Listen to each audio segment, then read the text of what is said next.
continuer le thème ce matin avec un aspect un petit peu différent, mais dont nous avons ensemble déjà parlé il y a quelque temps, mais c'est toujours bon de revenir sur des sujets qui sont importants et de réviser un petit peu notre position. On parlait la semaine dernière de cette déclaration de Josué, moi et ma maison, nous servirons l'Éternel. Alléluia. Moi et ma maison. Alors c'est vrai que Josué a été inspiré de Dieu parce qu'il n'a pas dit moi et ma grande famille, moi, ma femme, mes enfants, mes petits-enfants, mes arrière-petits-enfants. Voyez, moi, à partir du moment où je suis seul dans ma maison, eh bien, ma maison et moi, on peut servir Dieu, on peut l'honorer. Et puis, si je suis un couple, eh bien, où je me retrouve seul avec ma femme, eh bien, moi et ma maison, moi et mon épouse, ou pour être poli, mon épouse et moi, ou mon épouse, mes enfants et moi, nous servirons l'Éternel. Amen. Mais dans tous les cas, pourquoi dira-t-il moi? Parce que ça commence déjà par moi. C'est-à-dire qu'il faut un moteur, il faut quelqu'un qui déclenche un petit peu tout pour que ça démarre. Et finalement, moi et ma maison, nous servirons l'Éternel parce que je le veux, parce que je le désire. Et je le déclare devant Dieu et j'oserais même dire devant l'ennemi. Et puis, ce matin, j'aimerais vous parler plus précisément de ma famille, mais de ma famille spirituelle. Ma famille spirituelle qu'est l'Église. On va parler de la famille spirituelle. On est en famille ce matin. Vous le saviez? On est en famille. Votre famille, elle est grande. Hein? Vous imaginez si quelqu'un vous embête et que vous dites « Et si tu continues, je vais appeler mes frères et sœurs, là, 300 personnes qui arrivent. Hein » Ça fait du dégât, ça. Hein? Je vais appeler mes frères.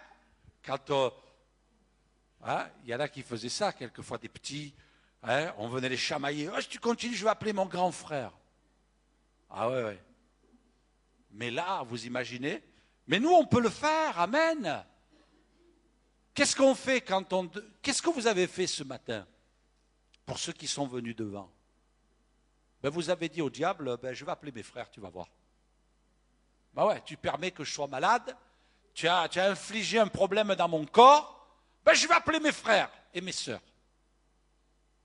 Ouais, on était plusieurs, on était 300 ce matin à prier là pour ceux qui sont venus devant. Et puis, Dieu a donné de l'autorité à l'Église. Hein? Donner de l'autorité à l'Église, ça il ne faut pas l'oublier, moi j'en suis convaincu. Et puis, Dieu dira à Abraham, on va le lire ensemble dans la Genèse, je bénirai ceux qui te béniront, et je maudirai ceux qui te maudiront, et toutes les familles de la terre seront bénies en toi. Amen. Ce matin, on a tous un problème, c'est qu'on est béni de Dieu. Et non seulement on est béni de Dieu, mais ceux qui nous bénissent, Dieu les bénit. Et ceux qui nous maudissent,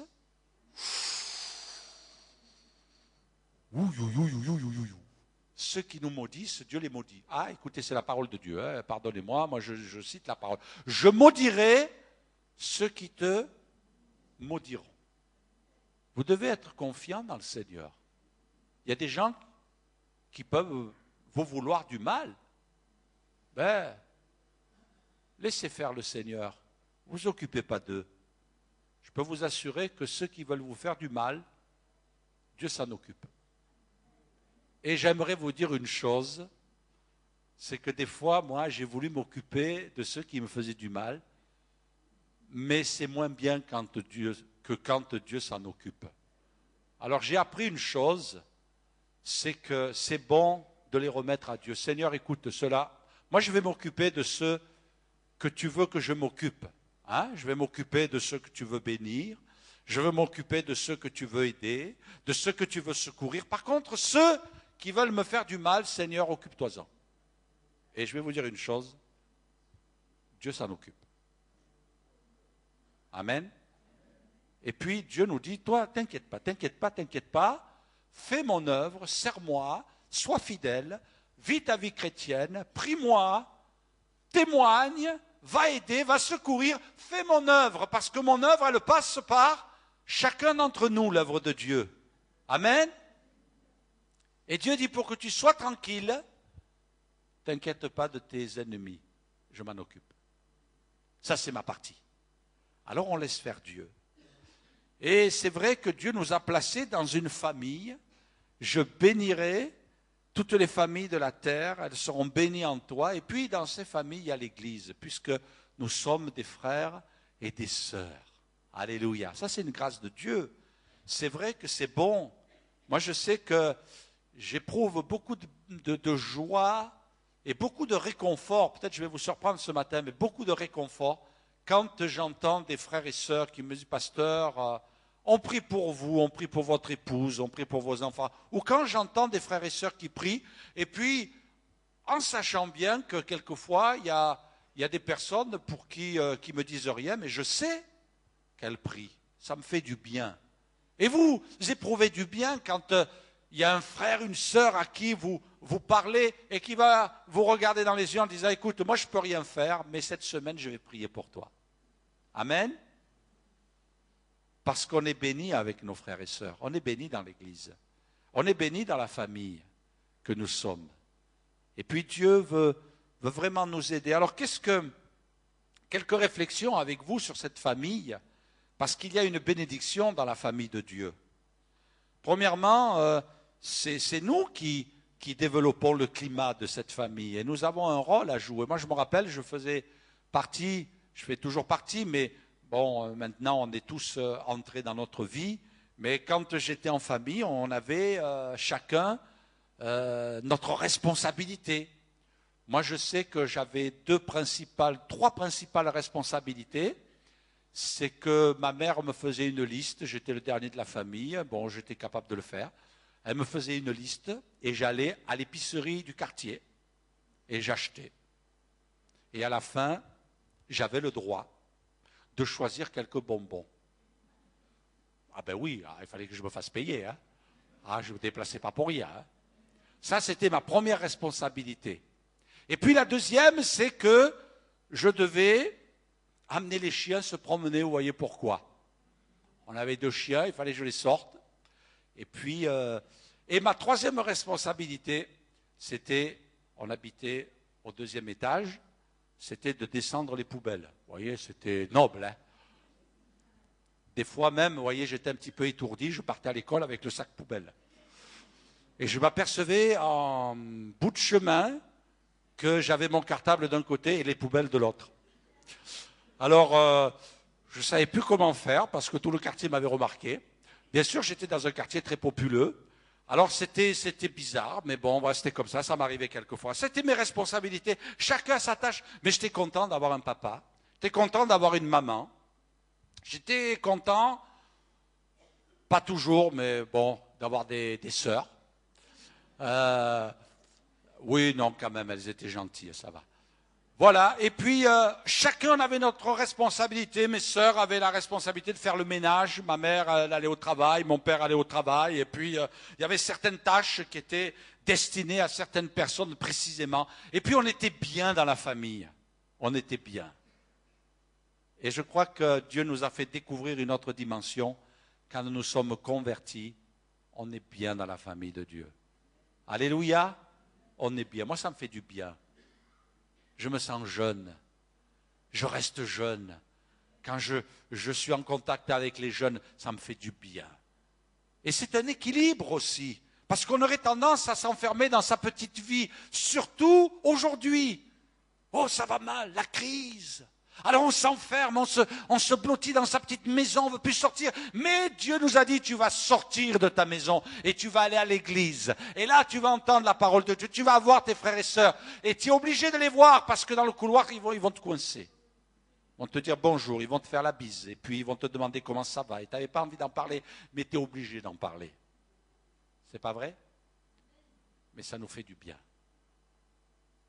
Et puis des fois, on n'a pas envie de bouger, mais le Seigneur nous bouge quand même. Bon climat. Dans l'Église, il y a un climat d'amour et de tendresse. Ayant purifié vos âmes en obéissant à la vérité pour avoir un amour fraternel sincère, aimez-vous ardemment les uns les autres de tout votre cœur, puisque vous avez été régénérés non par une semence corruptible, mais par une semence incorruptible, par la parole vivante et permanente de Dieu. Amen. Aimez-vous ardemment. Amen.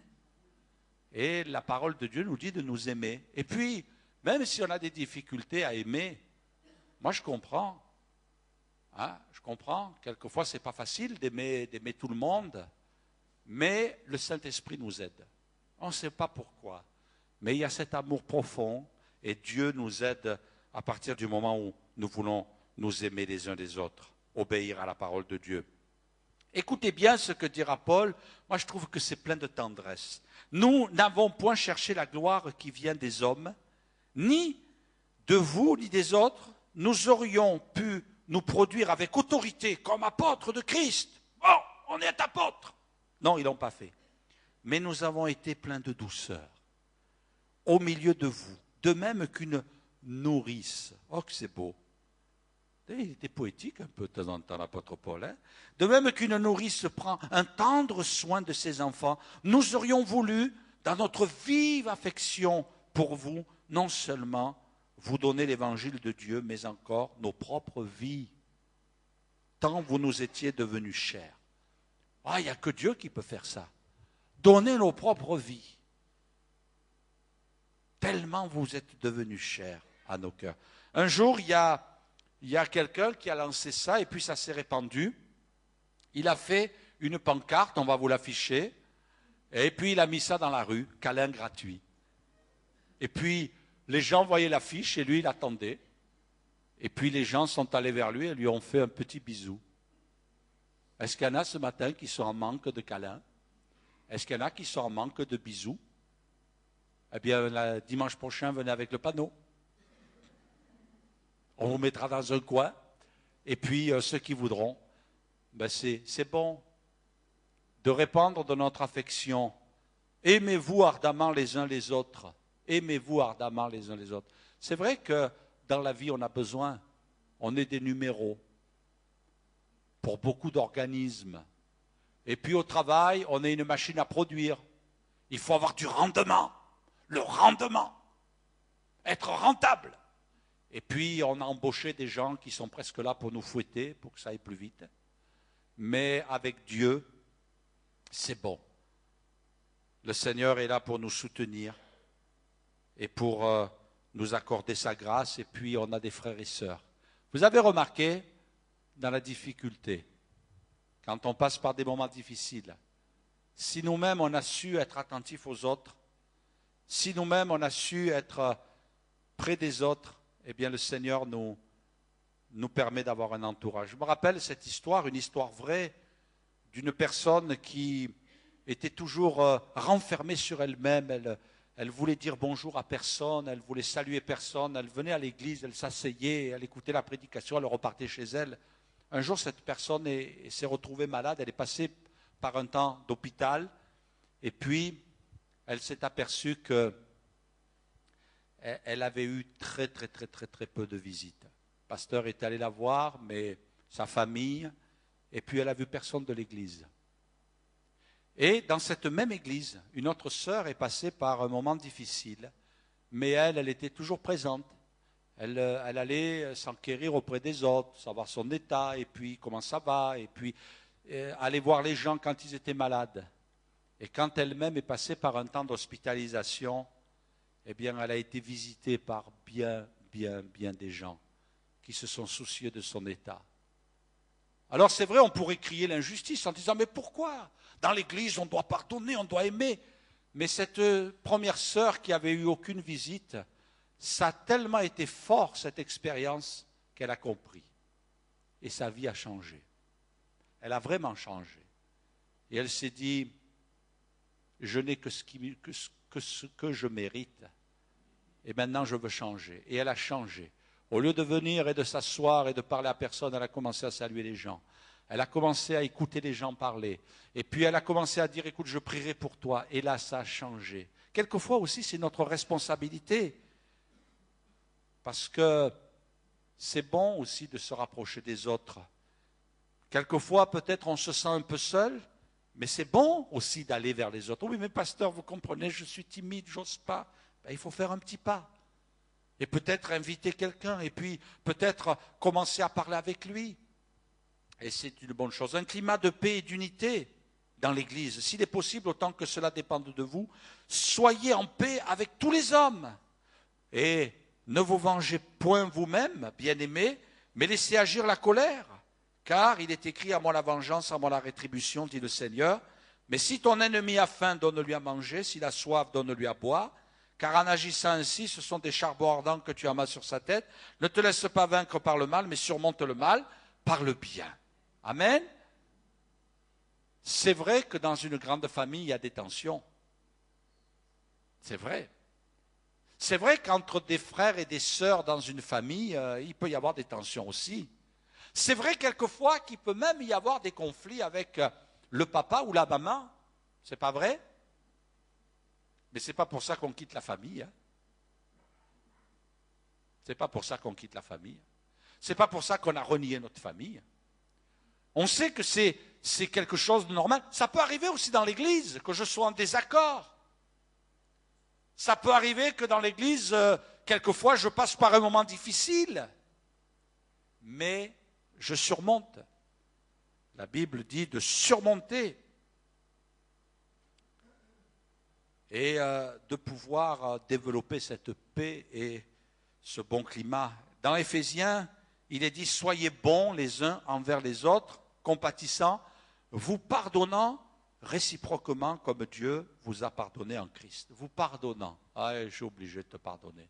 Je n'ai pas le choix. Je suis obligé. Et puis, il faut que je pratique le pardon.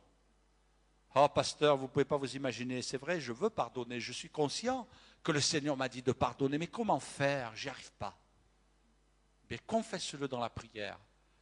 Mets-toi à genoux devant le Seigneur en disant, Seigneur, je pardonne, j'y arrive pas, mais je déclare maintenant dans la prière et dans la foi que je pardonne. Ah, c'est vrai que tu peux peut-être pas oublier, mais Dieu va t'aider, ça va déjà être un pas vers le pardon. Le fait que tu confesses, que tu déclares, que tu souhaites, que tu désires, que tu te soumets à la parole de Dieu dans ton cœur, que tu fais plier tout ton être pour obéir à la parole de Dieu. J'ai connu des gens qui se sont détruits par manque de pardon. Ils ne sont pas arrivés à pardonner. Ils se sont détruits. Ils ont même perdu leur salut. C'est terrible.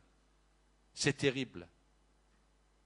Mais le Seigneur nous dit de pardonner et d'être bons les uns envers les autres et de pouvoir toujours avoir dans notre cœur des bons sentiments et de chasser les mauvais parce que malheureusement c'est dans notre nature. Il y a des choses qui ne sont pas faciles à accepter, à concevoir, mais Dieu veut nous aider. Alléluia. J'aimerais maintenant, dans un deuxième temps, après avoir parlé du bon climat, vous parler d'une église mature. Toujours, bien sûr, dans ce domaine-là, une église mature. Dieu nous appelle à être une église mature. Paul, l'auteur de l'Épître aux Hébreux, dira, vous, en effet, depuis longtemps, devriez être des maîtres. Vous avez encore besoin qu'on vous enseigne les premiers rudiments des oracles de Dieu. Vous en êtes venus à avoir besoin de lait et non de nourriture solide. J'aimerais vous parler maintenant de notre comportement qui est le résultat d'une certaine maturité spirituelle. Je crois que l'Église est appelée à entrer dans cette dimension de maturité spirituelle. Souvent, on est un petit peu comme des enfants et on a envie d'être assisté, on a envie des soins qu'on pourrait nous apporter. Mais Dieu suscite dans le corps de Christ, Dieu suscite dans la grande famille qu'est l'Église des grands frères et des grandes sœurs. On a l'exemple de Paul qui dira, car quand vous auriez 10 000 maîtres en Christ, vous n'avez cependant pas plusieurs pères, puisque c'est moi qui vous ai engendré en Jésus-Christ par l'Évangile. Des pères dans l'Église. C'est vrai qu'on a Dieu notre Père, mais l'apôtre Paul va parler des pères spirituels. C'est important, les pères spirituels. Et puis, si vous êtes une femme, c'est difficile d'être un père. Alors il y a quelque chose pour vous. Il est marqué dans le livre des Juges, au chapitre 5, verset 7, « Les chefs étaient sans force en Israël, sans force quand je me suis levé, moi Déborah, quand je me suis levé comme une mère en Israël. Et waouh, et quelle mère! Vous avez lu l'histoire de Déborah? Ah ouais, c'était l'ancêtre des Rambo. Ah ouais, ouais, elle est allée à la guerre. Même le général, il tremblait. Alors, je ne sais pas quelle allure elle avait, mais peut-être on serait surpris, peut-être qu'elle était toute petite. On s'imagine une femme qui fait 1m95 et demi. Non, non, on s'imagine. Non, non, je ne l'ai pas vu en photo. Hein. Oh, quelqu'un qui a eu peur là. Mais non, peut-être qu'elle était toute petite. Enfin, j'ai rien contre les petits, hein. Mais je ne sais pas, sous-entendu que peut-être physiquement elle se sent... Non, non, mais elle s'est levée comme une mère en Israël, elle a entraîné le général, elle a entraîné tout le peuple à la guerre pour lutter contre l'ennemi. Et puis elle a conduit le peuple à la victoire, comme une mère en Israël. Je me suis levé et j'aimerais ce matin qu'on prie pour que Dieu fasse lever des pères et des mères. Alors peut-être vous dites, oh ben moi, vous savez, pour les frères et sœurs, je suis que leur frère ou que leur sœur. Mais si par hasard, Dieu t'appelait à devenir, oh par hasard, non, ce n'est pas le mot approprié, mais si Dieu t'appelait à devenir un père ou une mère dans l'Église. Ah, parce qu'il y en a. Regardez, Josué, il avait qui? Moïse. D'accord? Élisée avait... Allez, mettez-vous au travail un petit peu là-haut. On ne va pas travailler tout seul. Hein. Il avait Élisée. Ruth, ah, c'est plus dur là. Non, Élisée avait Élie. Oui, oui, d'accord, ça va. Ça va, ça va. Ruth avait Naomi. Et puis Timothée. Paul. Allez, une colle. Non, non, doucement. Doucement. Qui? Barnabas. Oh, il y en a qui sont forts là. Hein. Je te donnerai une image à la sortie. Hein. Josué avait Moïse, Élisée avait Élie, Ruth avait Naomi, Timothée avait Paul, Marc avait Barnabas. Et vous avez qui? Oui, j'ai beaucoup d'enfants, moi. Hein. Merci, mon frère. Oui, je veux bien, je veux bien. C'est vrai, mais puis, c'est bon quand... hier, par exemple, j'ai reçu un jeune qui est venu me voir, je vais pas dire son nom, qui est venu me voir et qui me disait, c'est bon parce qu'avec la jeunesse, et je veux souligner ce bon travail parmi la jeunesse, que Dieu bénisse les responsables, continuez à prier pour eux. Il disait, on a développé des partenariats,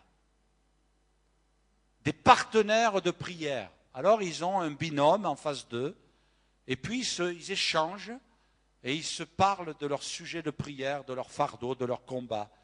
Et ce jeune qui me témoignait hier de cela me disait, ça me fait beaucoup de bien. Et c'est bon quand on a des frères et des sœurs qui sont là et puis qui peuvent nous écouter. Et peut-être qu'il y a des frères et des sœurs parmi nous qui se disent, moi j'ai personne à qui parler. Et peut-être même quelqu'un qui pourrait dire, pasteur, vous savez, j'ai essayé, j'ai été trahi. Eh bien, bienvenue au club. Hein. Ça t'arrivera encore.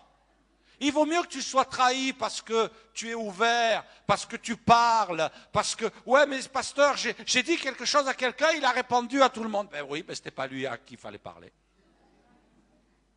Ben, parle à quelqu'un d'autre. Ben oui, ça arrive quelquefois, ça arrive.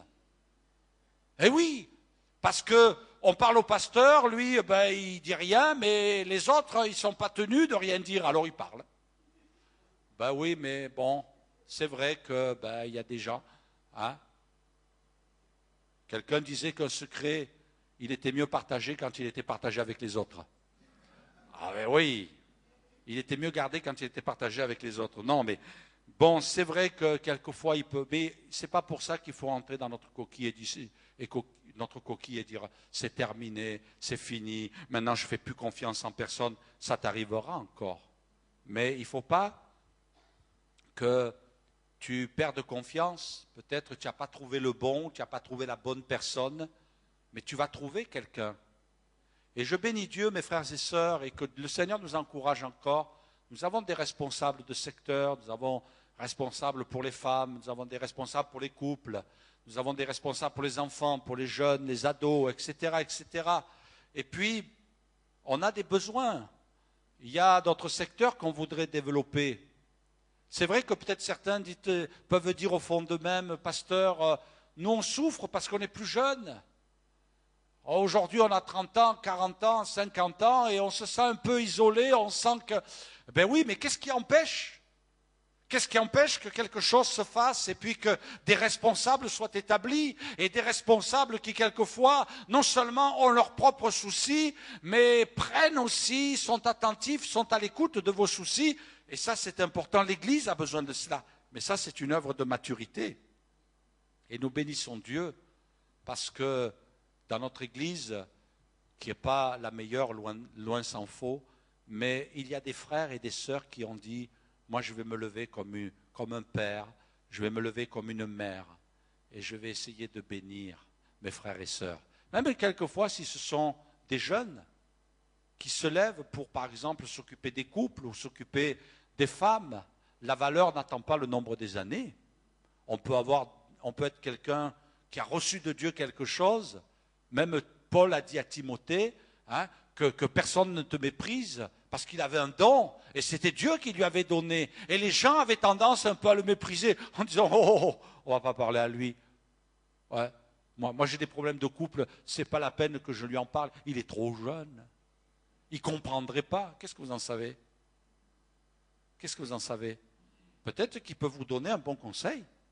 Parce qu'il y a des conseils qui sont inspirés de Dieu. Hein? Amen. Et je crois qu'il faut aller vers ça. Rappelez-vous, le prophète Élisée, quand Élie est parti sur les chars de feu, il va s'écrier au verset 12, Élisée regardait et criait, mon père, mon père, mon père. C'est vrai que c'est bon quand on a quelqu'un à qui on peut dire, tiens, c'est mon papa, c'est mon coach, c'est mon mentor. Ce sont des mots qui sont prononcés dans le monde. Et pourquoi pas dans l'Église? C'est vrai que dans l'Église, il y a la réalité. Regardez ce que dira Paul à Timothée, qui était tout jeune, qui avait à peu près la trentaine. Ne réprimande pas rudement le vieillard. Ça veut dire que dans l'Église, il y a des personnes âgées. Mais exhorte-les comme un père. Exhorte les jeunes gens comme des frères. Les femmes âgées comme des mères. Celles qui sont jeunes comme des sœurs, en toute pureté, honorent les veuves qui sont véritablement veuves. Voyez, donc on s'aperçoit que l'esprit de famille existe dans l'Église. Et puis, il y a différentes catégories d'âge, mais chacun occupe sa place. Chacun est considéré. Vous croyez à l'inspiration de la parole de Dieu? Quand Paul écrit ça, c'est que Dieu lui dit de l'écrire. Occupe-toi des personnes âgées. Occupe-toi des jeunes gens. Occupe-toi des jeunes filles. Alors en toute pureté, faire attention. Parce qu'on peut vite basculer. Et là, le Saint-Esprit nous avertit en toute pureté. Tu es un gars, alors fais attention avec les jeunes filles. Tu es une fille, fais attention avec les jeunes gars. Mais ça ne veut pas dire qu'il ne faut pas leur parler. Oh non, les filles d'un côté, les garçons de l'autre. Et on met un rideau pour ne pas regarder. Non, ce n'est pas ce que dit la Bible. La pureté, elle n'est pas dans le rideau, elle est dans le cœur. Amen. C'est ça qui est important. Et puis la Bible nous dit aussi de servir les autres. Avant la Pâque, Jésus, sachant que son heure était venue de passer de ce monde au Père, ayant aimé les siens qui étaient dans le monde, mit le comble à son amour pour eux. Et la Bible nous dit que Jésus s'est mis à laver les pieds de ses disciples. Mes frères et sœurs, bon, on ne va pas faire un centre de pédicure, mais quelque part, Dieu nous appelle à nous servir. Il y en a qui servent, la Bible nous dit, il y en a qui servent aux tables. Amen. On bénit Dieu pour tous ceux qui sont engagés dans le social. Tous ceux qui servent le Seigneur pour donner à manger à ceux qui ont besoin. Et qui servent le Seigneur pour donner à manger à ceux qui ont besoin, quelquefois qui sont des frères et des sœurs en Christ, mais quelquefois qui ne sont pas des frères et des sœurs. Ceux qui vont donner des vêtements. on va servir aux tables. Mais il y en a aussi qui vont servir spirituellement et qui vont prendre à cœur un secteur. Il y en a d'autres qui vont servir matériellement. Ceux qui vont veiller à ce que vous soyez assis sur une chaise qui est bien propre, une moquette qui est bien propre, quand vous allez aux toilettes qui sont bien propres. Ben, il y a des frères et sœurs qui travaillent pour ça. Alors c'est sûr que certains nettoyages, il vaut mieux laver les pieds, quoi. Vous voyez ce que je veux dire, hein? Ben oui, mais il faut qu'il y en ait qui le fassent. Et puis, quelque part, Dieu nous appelle tous à nous servir. Qu'est-ce que tu fais pour tes frères et sœurs? Ah, mets la machine en marche. Qu'est-ce que... Oh, mais pasteur, il y a des choses, je ne peux plus les faire. Mais peut-être il y a autre chose que tu peux faire. Alors cherche. Oh oui, pasteur, vous comprenez? Oui, oui, je comprends. Mais Jésus, qui est le Maître et le Seigneur, lui, s'est mis à laver les pieds des disciples. Il n'a pas dit, bon, écoutez, moi je suis venu sur la terre pour mourir sur la croix. Écoutez, hein, je vais être crucifié, laissez-moi prendre des forces. Je n'ai pas le temps. Allez, Jean, lave les pieds de tout le monde. Ce n'est pas ce que le Seigneur a fait, il a montré l'exemple. Et puis, Dieu nous invite à être serviteurs les uns des autres. Mais la Bible ne dit pas de me servir chez les autres. Ah ouais, parce que quelquefois on pourrait dire, on s'occupe de moi là, dans cette église. Ah, pasteur, vous avez personne pour venir prendre soin de moi? Oh, j'ai des histoires, vous savez, j'en ai pas mal à ce sujet, mais bon, je ne vais pas les dire parce qu'elles sont assez fumantes. Mais toujours est-il que Dieu nous appelle à servir, pas à être servi. À servir. Qu'est-ce que je peux faire? Une église mature, c'est une église qui va avoir des hommes et des femmes qui sont des pères et des mères spirituels et qui vont se mettre à servir. Un papa, une maman ne se pose pas la question en disant, est-ce qu'il faut que je m'occupe de mes enfants? C'est normal. C'est normal. Et puis il arrive un moment où c'est les enfants qui deviennent attentifs aux parents. C'est pas vrai? On grandit, on mûrit. Et puis les enfants, ils se disent, oh là là, ben le papa, la maman, eh bien, ils ont pris de l'âge. Qu'est-ce qu'on pourrait faire pour les servir? Qu'est-ce qu'on pourrait faire pour eux? Ben oui, Dieu nous appelle aussi à ça, à participer. C'est important, se servir. Et qu'est-ce que vous diriez de se déverser les uns dans les autres? Ah ouais. Tout à l'heure, je suis allé déranger l'équipe de louanges qui était en train de jouer aux billes derrière. Non, ils étaient en train de prier. Non, ils sont sérieux, hein, ils étaient en train de prier. Alors je leur ai dit, ça y est, vous êtes remplis? Parce qu'ils priaient, donc ils ont prié pour vous bénir. Je leur ai dit, allez, venez vous déverser maintenant. Et ils sont venus se déverser. Ben oui, c'est ça. Est-ce que tu te laisses remplir pour venir te déverser sur les autres? Et puis ils nous ont bénis ce matin. On veut les encourager, on veut que Dieu les bénisse. On veut que Dieu les encourage. C'est du travail et je peux vous assurer qu'ils passent des heures à répéter et des fois c'est un petit peu comme la famille. Hein. C'est pas toujours facile. Mais ils sont courageux. Ils décrochent pas, ils tiennent bon, ils s'accrochent là. Et ils disent non, on veut servir Dieu. Dieu nous a appelés à ça. Alors Dieu a fait de nous des musiciens ou Dieu a fait de nous des chanteurs. Et on veut glorifier Dieu. Et ils sont venus, non pas pour dire regardez, on chante bien. Applaudissez-nous. Ben là, je crois qu'ils savent très bien qu'ils sont mal tombés. Parce que nous, il n'y en a qu'un qu'on applaudit, c'est le Seigneur. Mais ils sont heureux de se déverser. Et si on apprenait à se déverser, qu'est-ce que Dieu t'a donné? Est-ce que quand Dieu te bénit, c'est que pour toi? Ben non. Dieu te bénit. Et c'est ça la maturité. Dieu te donne des capacités. Dieu te donne des dons pour que tu te déverses. Amen. Et si tu prends ça à cœur, toi donc, écoutez bien ce que dira Paul à Timothée, bien sûr, ce que le Saint-Esprit nous dira à nous.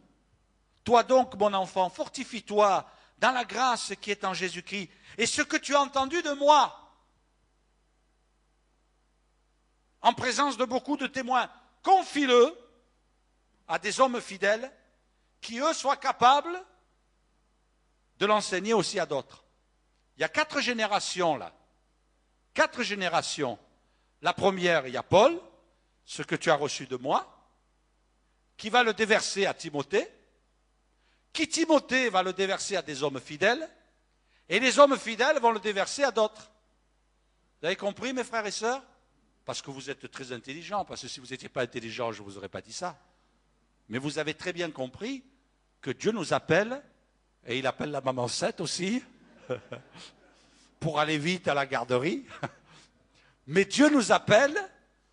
Moi, j'aimerais bien voir papa 7. Pourquoi maman 7? Et pourquoi pas papa 7? Bon. Vous comprenez, mes frères et sœurs, c'est important ce que je vous dis là. On veut une église bénie. On veut être une église où je suis béni. Mais il faut que nous nous déversions les uns dans les autres. Mais que nous déversions les bonnes choses. Paul s'est déversé en Timothée.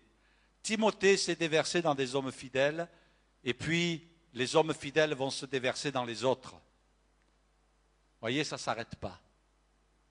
Ça ne s'arrête pas. Les vases, on appelle ça les vases communicants. Alors oui, mais pasteur, il faut bien que ça s'arrête à un moment donné. Non, ça ne s'arrête jamais. Et je crois qu'on aurait pu rajouter encore la liste. Dieu t'appelle à te déverser. Ce matin, quelque part, le ministère se déverse en toi. Mais toi, tu vas te déverser en qui? Tu vas rentrer chez toi tout de suite en courant? Non. Est-ce que tu ne peux pas bénir un frère, une sœur avant de rentrer à la maison? Par une parole. Comment vas-tu? Tiens, ta santé, j'ai appris que tu avais un problème de santé. Alors c'est sûr que s'il ne dit rien, s'il ne parle jamais, bon, ça va être difficile de lui tirer les vers du nez. Moi, cette expression m'a toujours embarrassé. Tirer les vers du nez. Ah. Mais bon, c'est une expression. Hein. Moi, je ne vois pas des vers sortir des nez. Mais Dieu nous appelle à nous déverser, à écouter, à être attentif. C'est vrai que peut-être vous ne pouvez pas être à plein temps.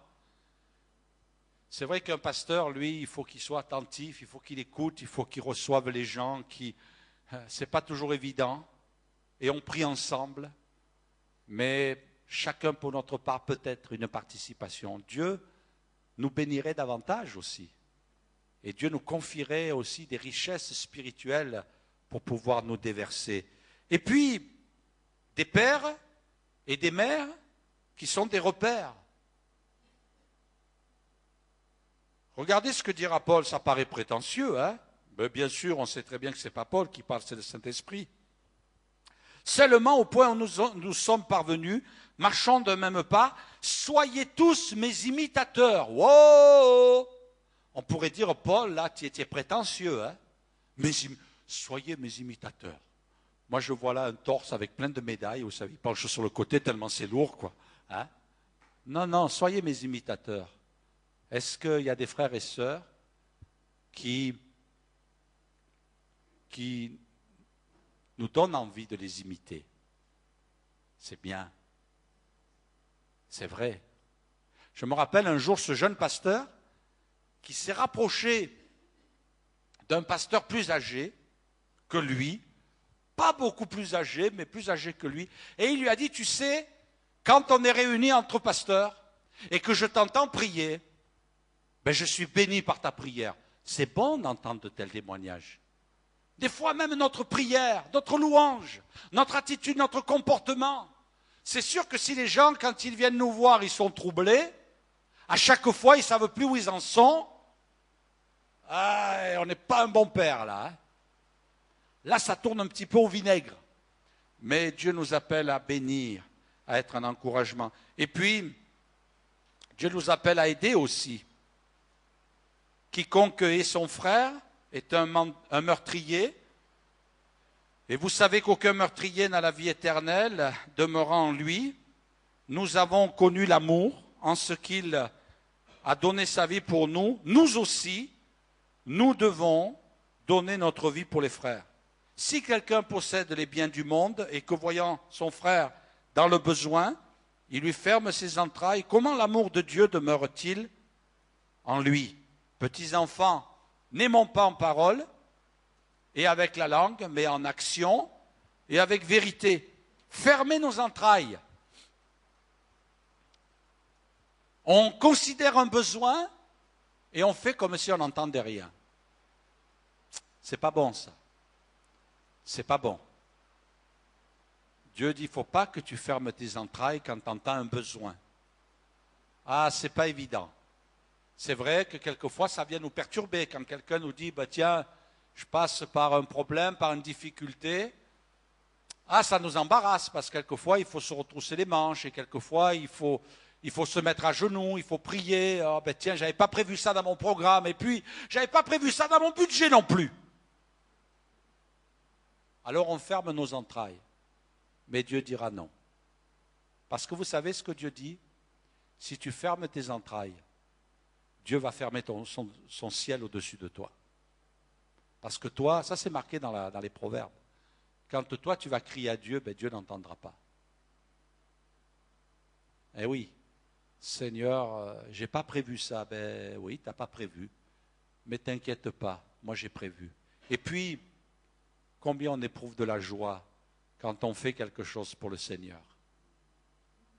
Quand on bénit un frère, une sœur, alors bien sûr, il faut être prudent non plus, aussi.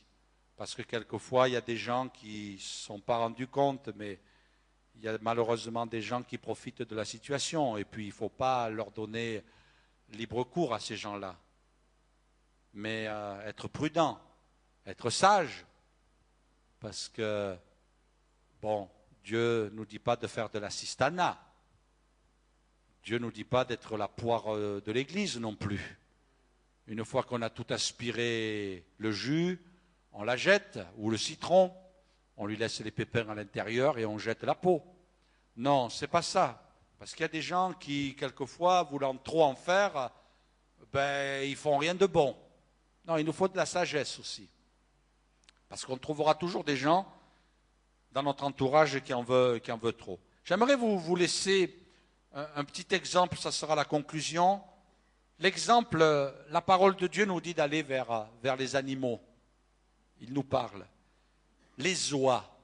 Est-ce que quelques-uns ont vu le vol d'oies passer cette semaine et la semaine dernière? Vous avez vu? Ah, moi, ça m'a sorti de mon bureau l'autre jour. Parce que j'ai trop voulu regarder. Vous avez vu les oies? Ça veut dire quoi? Les beaux jours arrivent. Ah ben c'est un peu long, hein? Les beaux jours arrivent. Alors regardez l'histoire des oies qui nous donne une grande leçon pour nous chrétiens.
Voilà. Simplement, on va vous faire un petit résumé rapidement. Les oies qui sont à la tête, elles font économiser 71% de résistance à l'air aux oies qui suivent. Celles qui sont derrière, elles crient pour encourager celles qui sont devant. C'est pas beau? Quand il y en a une qui est malade, il y en a 2 qui restent avec elle, jusqu'à ce qu'elle se restaure ou que malheureusement ce soit la fin pour elle. Mais elles vont l'assister jusqu'à la fin. Et voyez-vous, la parole de Dieu dit: interroge les bêtes, elles t'instruiront, les oiseaux du ciel, et ils t'apprendront, parle à la terre, elle t'instruira, et les poissons de la mer te le raconteront. Voyez-vous, je crois que le Seigneur nous encourage à être cette Église qui est une famille, une grande famille. Et puis, le frère, la sœur, ou les âmes qui vont se rajouter à l'Église, c'est ma responsabilité aussi. Et je dois faire ma part.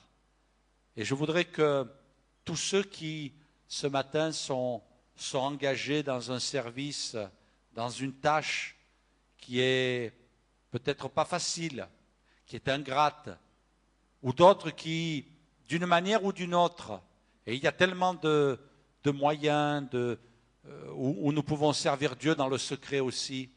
Je voudrais vous dire ce matin, mes frères et sœurs, soyez encouragés. Ne vous découragez pas. Vous êtes à la bonne place. Vous faites ce que Dieu vous dit de faire.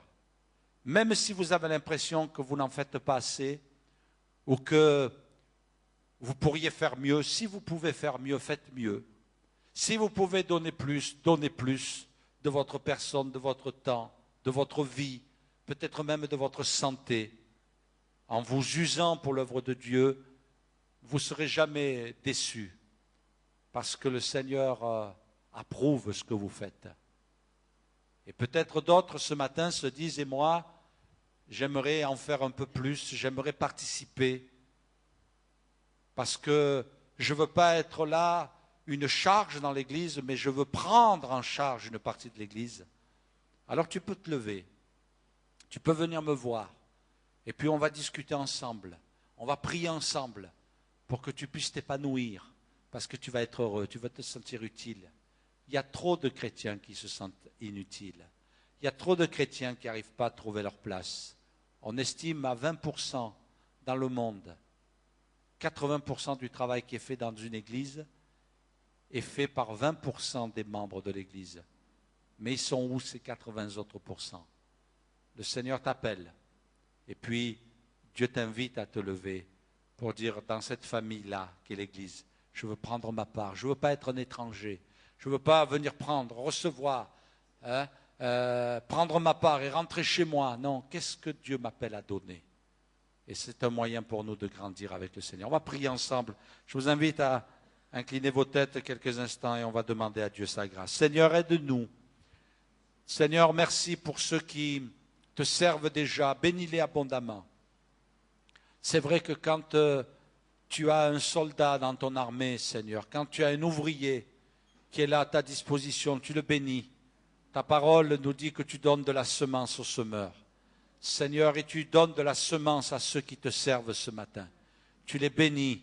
Je te prie de répandre en eux une grande joie par le Saint-Esprit, de pourvoir à leurs besoins. Parce que Seigneur, tu nous dis que celui qui s'intéresse aux pauvres, toi tu prends soin de lui. Tu veilles sur lui, Seigneur. Celui qui prend soin de ton œuvre, tu prends soin de lui, Seigneur. Celui qui ouvre ses entrailles pour s'occuper de son entourage, toi tu ouvres ton ciel pour le bénir. Seigneur, merci mon Dieu. Et que d'autres encore se lèvent pour ta gloire. Que nous voyons dans ton Église des hommes, des femmes, des pères, des mères, se lever, Seigneur, pour que ton œuvre aille plus loin. Merci, notre Dieu, pour tous tes bienfaits, pour toutes tes grâces. Louange à toi, notre Dieu. Béni sois-tu, Seigneur. Amen. Amen.